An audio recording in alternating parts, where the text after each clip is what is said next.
one of the things that came out of the Lindbergh saga was the XPRIZE. Correct. Right, so I'm the co-founder of the XPRIZE Foundation. And in fact, I gave a copy of Spirit of St. Louis to my business partner, Peter Diamandis. Okay.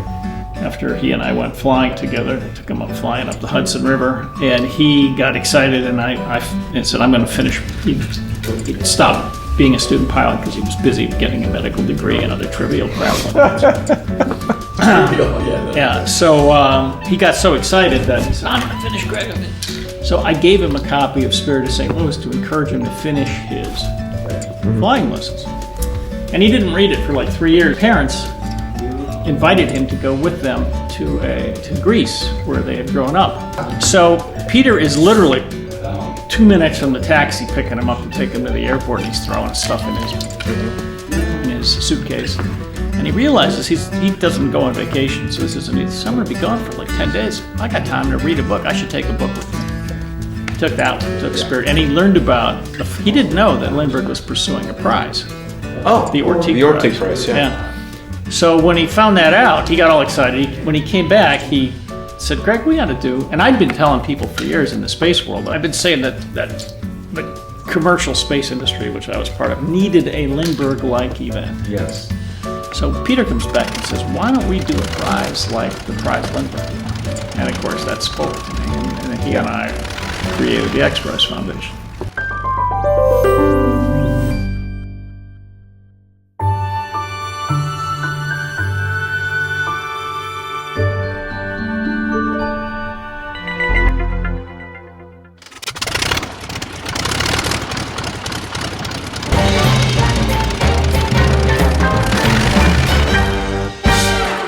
Well, and here's the deal. People didn't know, and many people still don't know why we did it. We didn't do it so rich folks could fly in space. Yeah.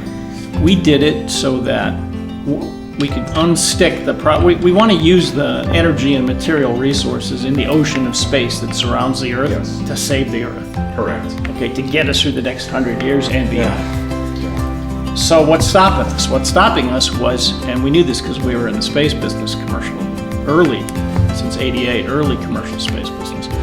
Everybody said, well, this isn't for commercial stuff. That's what NASA does. So people thought only governments could put people into space. In fact, only the two biggest governments. They thought it was that hard. They thought that was the only model that they knew, actually.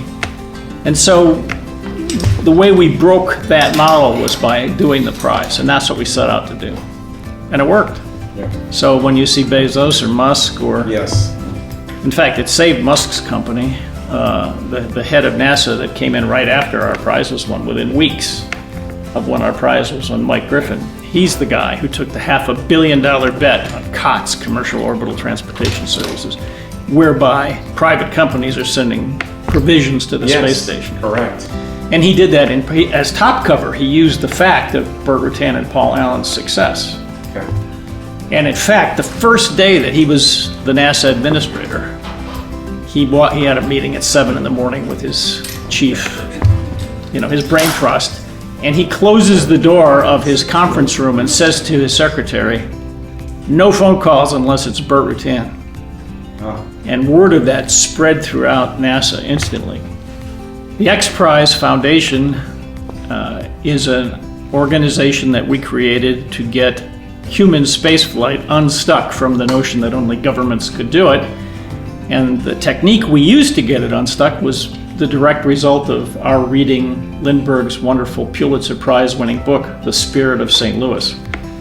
So that book taught us that if you want to change the way the world thinks about things overnight, you could do that if you design an elegant prize. Charles Lindbergh changed the way everyone thought about aviation. Within a year and a half of his flight, the number of people buying tickets to go on commercial flights went up 30 times, and within about 3 years it was 50 times. It was an incredible thing. So in 1996, my partner Peter Diamandis and I, and Byron Lichtenberg, a NASA astronaut, the three of us started something called the XPRIZE Foundation, and we announced under the arch in St. Louis a $10 million prize for the first private human spaceflight. so that we could demonstrate to the world that entities other than just the US and USSR could put people into space. And that was won in 2004 by Burt Rutan and Paul Allen, who flew twice within 5 days, won our $10 million, which we gave out here in St. Louis. I moved from Princeton, New Jersey, here to St. Louis, and Peter moved from Washington, D.C. to St. Louis to start the foundation. And because we live here in St. Louis, we met Don Wiegand. And because of the relationship between the Lindbergh saga and the XPRIZE saga, we met the Lindbergh family, and I was Erik Lindbergh's flight director when he recreated his grandfather's flight for the 75th anniversary of the 1927 New York to Paris flight. What was it like for him to fly from New York to Paris in 1927, solo, really risking his life in those days? And how did it change him? It really changed the world's perception of what aviation could do and ushered in the golden age of aviation. But I wondered about it on a personal level, and that got me excited. And I was talking to my friend Gregg here. We were working on the XPRIZE Foundation here in St. Louis, and I said, what do you think if I flew across the Atlantic? We could use it as a fundraiser for the XPRIZE, talk about the future of flight. And I wanted to give a message of hope to any kids, especially that were facing adversity, that there was a chance that modern technology could give them a second chance at life. And I had actually gotten a second chance, and I didn't know if I was going to get a third chance at life. So that sort of propelled me into walking in my grandfather's footsteps on the 75th anniversary of his flight. And through all this, we met Don Wiegand. 2001, when I met with Erik Lindbergh, grandson. We were sitting here in the studio, and we'd met because he was talking about the flight that he was going to reenact in 2002, celebrating the 75th anniversary of his grandfather's flight. It was amazing meeting him and talking about that, which would have been flying a single-engine plane across the Atlantic. We were meeting here before that, and I had been working with his family in the Lindbergh Foundation since 1982, again, as I mentioned. But Erik had mentioned, would I be interested in doing something that would be a very big symbol directly for the Lindbergh Foundation themselves, so that they had something called the Lindbergh Award at the time, which I was aware of. And I said, well, maybe I should do the bas-reliefs that I've been thinking about for years. So I created 2 bas-reliefs, a depiction of the Spirit of St. Louis, which is this one right here, and a bas-relief portrait, profile portrait of Charles when he was 25 years old. And I learned that Don was one of the secret weapons of the Lindbergh Foundation. And I was invited to join the board, and I am now the vice chairman of that foundation. So Don continues to help the foundation in many, many ways. And in one small way, we paid Don back a little bit, and that is that in 2004, as we were preparing for the 2 flights that Burt Rutan and Paul Allen had to accomplish to win our $10 million XPRIZE, Don called me and he said, Gregg, do you think that we could possibly arrange for one of my sculptures to fly in space? And it turned out that Don had had some discussions with some of the Mercury astronauts about maybe flying one of his sculptures to the space station, to the eventual space station. And that didn't come to pass. That would have been fun, but at this point, we were just weeks away from these flights that we've been working on for about 10 years. And I figured, well, what the heck? It can't hurt to ask. So I asked Paul, I actually asked Burt Rutan directly, and Burt said, yeah, have him send the stuff, we'll fly. And he did. So on the second of the two flights, the one piloted by Brian Binney, to an altitude of more than 100 kilometers, more than 63 miles, which is the Kármán line where everybody agrees that space begins, went a couple of Don's sculptures. And they are now in the Smithsonian. So it was wonderful to be able to, in some tiny way, give something back to Don Wiegand and to the Wiegand Foundation, who have been such staunch supporters of the work of Charles Lindbergh and Anne Morrow Lindbergh. A lot of people don't know that. They think the Lindbergh Foundation is a family foundation, but it's not, even though Erik Lindbergh is the chairman now. That's actually somewhat of a coincidence. It's because Erik is such a strong supporter of the work of his grandparents. In 1977, a group of people got together with Anne at the Explorers Club, and those people included Neil Armstrong and General Jimmy Doolittle, and they said, "We want you to keep doing the work that you and your husband are doing, or had been doing," because Charles had died in 1974. And most people, or many people, didn't know that although both Charles and Anne were famous for their long-distance flights, and Anne was a pilot. She was the first licensed glider pilot, a female glider pilot in America. She was a radio operator on the flights where Charles and Anne flew from New York to China by way of Canada and Russia and Japan. Although they were famous for aviation, the fact that they made these long flights over the Earth gave them a unique perspective, the kind of perspective that the astronauts routinely get now. In fact, there's a word for it. It's called the overview effect. It's the transformation that happens when you see the Earth and you see what humans are doing with the Earth. And they were concerned about that, and they spent the greater part of their lives working on balancing human needs and technology and the environment. And this is 30 years before Rachel Carson's book Silent Spring. They were environmentalists many decades before there was such a word. And people didn't understand that. They said, who are these crazy people that are talking about saving wolves and whales? What's that about? But it was very important. And now we all understand the pivotal nature of that. It's really the figuring out how to balance human needs and technology and the environment is probably the number one issue of the 21st century. So the work that Don is supporting continues to this day, and it's really important to see how people like Don have made this work possible. St. Louis has an incredible legacy of support for the Lindberghs. One of my favorite stories in Lindbergh's wonderful Pulitzer Prize-winning book, The Spirit of St. Louis, has to do with St. Louis.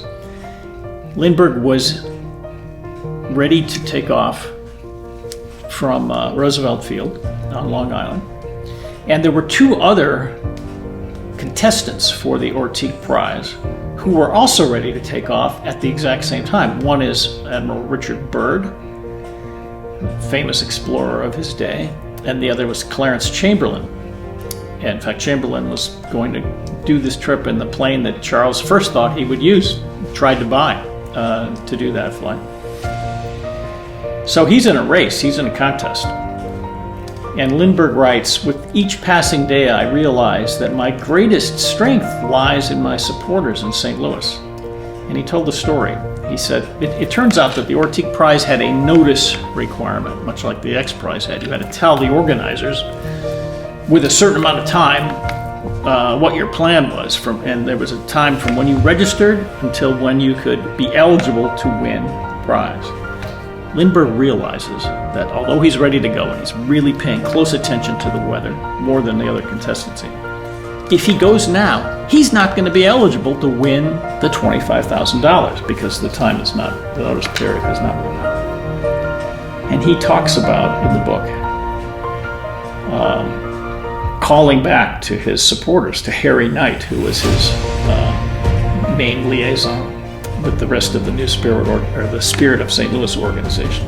And he said essentially, I called Harry and I let him know that if I were to fly right now, I wouldn't win the prize, which was the basis for their relationship. He said, Harry doesn't hesitate for a second. To hell with the money, Slim. When you're ready to fly, you fly. And it gives me chills. Because today, in the time period of the XPRIZE, in the last 20-25 years, here in St. Louis, people of that same strength and character supported us. 50 St. Louisans and 50 people from outside St. Louis signed up to be members of the New Spirit of St. Louis organization, and that was our seed money for starting the XPRIZE effort. Yeah, the plane was named the Spirit of St. Louis, and it was named essentially after the Spirit of St. Louis organization. The plane that Erik used in 2002 was a Columbia 300 that was called the New Spirit of St. Louis. So some people have asked, well, what is it that gets you excited about all this stuff? Why do you do this? And it's different now, but directly related to what I've been working on for more than 40 years now, which is that in my operational lifetime, since I've been a teenager, really paying attention to what's going on in the world, something amazing has happened. We've come to see the Earth from the distance of the moon, and then we see this beautiful blue planet, and it is completely unique in our knowledge of the universe. We know about many, many trillions of stars and billions of galaxies, each of which has billions of stars. And in the last decade or so, we found tens of thousands of other planets around other stars. We have found 0 other biospheres, 0 other places that can sustain life. I'm sure there are those, and I believe there's probably other conscious beings out in the universe someplace. But we have the only one that we know about, and it's absolutely our mission and our duty to save it. I'm a brand new grandfather, and when you have children and grandchildren, you have this tendril into the future, and you feel this very strong responsibility to prepare the world for them so that they can enjoy it and they can continue. And we know that by using the energy and material resources of the solar system, which are enormous, we can put to rest the arcane notion of the world as a zero-sum game, which means if I have something, by definition, you can't have it. Well, that's meaningless. Our world gets many thousands of times the energy that it needs from the sun. We just have to be better at collecting it. We can collect it in space, day and night, send it down without any carbon. We can power our aircraft in flight by transmitting energy to those vehicles. We can escape the Earth's deep gravity well, and in different ways. We can use the resources of space to take pressure off the Earth's biosphere and actually fix it, bring it back to the state that it was in before humans learned to uncork the stored sunlight in carbon fuels. The problem is that those carbon fuels, when you burn them, the energy comes in packing peanuts called carbon dioxide that go back into the air. So for the last couple hundred years, a really short time when you think about it, only about 5 times as far away in time as Neil and Buzz walking on the moon. I'm going to step off the limb now. That's one small step for man, one giant leap for mankind. That's when James Watt perfected his steam engine, and we learned to meaningfully use fossil fuels. We have to do better, and we can do better. We know how to do better, but the key to doing it is taking advantage of the ocean of space that surrounds us. So that's what I spend my time working on, and part of that is is a greater message, and that's a message of hope. Humans are smart and can tackle hard problems. We see it time and time again. The work that Charles Lindbergh started here in St. Louis in the 1920s, and that the Lindbergh Foundation picked up in the 1970s, continued into the 21st century. It ignited the XPRIZE. It ignited our many hundreds of millions of dollars in prizes. For example, last year we announced we gave away $20 million in carbon prizes for using the carbon atoms that are going up smokestacks from power plants, from coal and natural gas, to make commercial products. And last year we announced $100 million in prizes for direct air capture of CO2. You asked me the question, if I had the chance to talk with Charles Lindbergh, what might I say to him? And I've jokingly said, I might say something like, "Thanks for messing up my life." And what do I mean by that? Certainly not for messing up my life, for enriching my life. I was 14 when I read Spirit of St. Louis the first time. In one of the first days of high school, I had a whole new library. I was very excited because I lived in a rural area.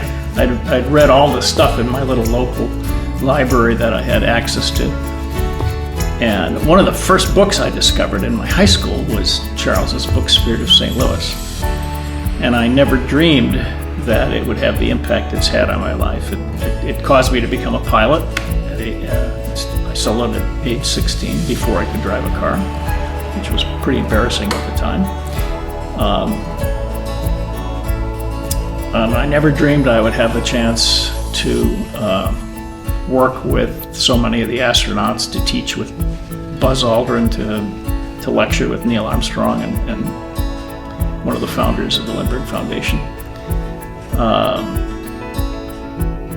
to meet Reeve Lindbergh, the daughter of Charles, and to be a business partner, as it were, with Erik Lindbergh and be his flight director when he recreated his grandfather's flights in 2002, after I was unsuccessful at talking him out of that dangerous adventure. Encountering Charles as a young person meaningfully changed my life. And I also grew up in a world where aviation was commonplace, and that was a result of Charles's work. It wasn't commonplace before, but he changed the way everybody thought about flying. And it enabled my colleagues and I to change the way everybody thought about spaceflight, which helped ignite this present commercial space revolution. So the Lindbergh legacy is really powerful and continues to this day. And it's also enabled me to meet wonderful St. Louisans and see that the spirit of St. Louis is still alive and well, and that people are the entrepreneurial spirit of the St. Louis community, and their willingness to get behind unknown young folks and propel them to do great things is amazing. Can you imagine that people here in St. Louis in 1926, 27 back a 25-year-old airmail pilot who's going to fly a single-engine plane against all these well-known folks? And they do it. It changes everything. And when Peter D. Mandis and I walked around St. Louis in the 90s asking people to join our new Spirit of St. Louis organization and hand over $25,000, the amount of the original Ortigue Prize, so that we could make private spaceships happen.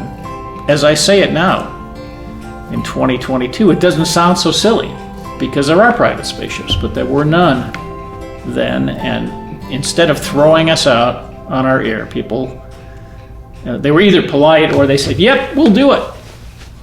And they changed history in this century. So we're in one of the most amazing time periods in the history of the Lindbergh Foundation, because we are coming up on the 100th anniversary of the 1927 flight of the Spirit of St. Louis from across the United States and then from New York to Paris. And we decided as a foundation that a fitting tribute to that legacy would be to focus on making aviation permanently sustainable. Aviation generates about 2.5–3% of the CO2 that's created by man-made activity other than farming. It's a relatively small percentage, but it's one of the more difficult things to decarbonize because it requires high energy density and low mass at the same time.